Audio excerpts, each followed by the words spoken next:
شەپۆلی بارانبارینەکەی ناوچەی گەرمیان بڕینی ڕێگای چەند گوندێکی سنووری قەزای کفری لێکەوتوتەوە.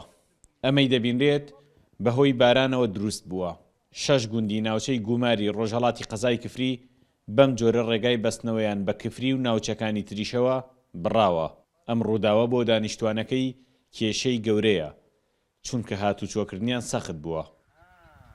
نەخۆشێکمان ئەیە حاڵەت تەواری بۆ کوێ بیوەین ئێمە بۆ وەبان کفریاتێن بۆ کفری ئەمە ڕێ هەموو هەم شەژدیە بۆ کفری ئەتێت دەکەتر ئەو نەخۆشە لەوەی لە حاڵەت تەواریە بمرێت لەوەیە تر تش هەموو شتێک ڕوو بدات ئەتر ئەمە ڕێکەمانە بۆ کفری ئەڕۆین و لەیراکەوتر ئەگەر جادەکە برا بەچی بەس بە کۆپتەرە پەڕیتەوە خۆتان شەی بینن بە چاو خۆتان ئێمەش بۆ هاتیە بۆ فلاحەتی و مەڕداری ئێستا ڕێگاوبارمان زۆر خراوە هیچ خزمەتگوزاری بۆ ڕێگەبانمان نەکرا ئەوە هەر کاتی باران بێ خۆتان چا خۆتان بینی ڕێگە قەزع بووە ئەم منتیقەی گومارە ئەم چەمەی ئێمە زۆر زەرورە یعنی حەوت هەشت دێ لە سەرێسی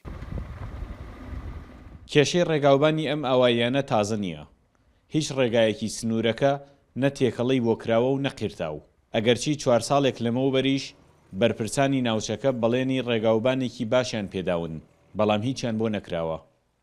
بۆ ئەم گرفتەش قایمقامی کفری بەڕاشکاوانە دەڵێت بۆیان چاک دەکرێتەوە.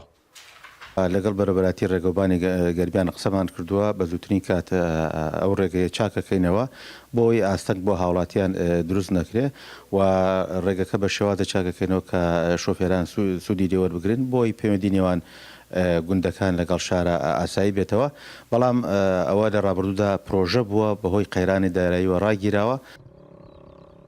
ئەو ڕێگایە هەتا دەگاتە کفری 13 کیلۆمەترە بەڵام ئێستا کە بارانبارین ڕێگاکەی بڕیوە دانیشتوانی ئەو گوندانە ناچارن زیاتر لە 50 کیلۆمەتر ببڕن بۆ گەیاندنی نەخۆشێک یان بەرووبوومە کشت و کاڵەکانیان بە قەزاکە.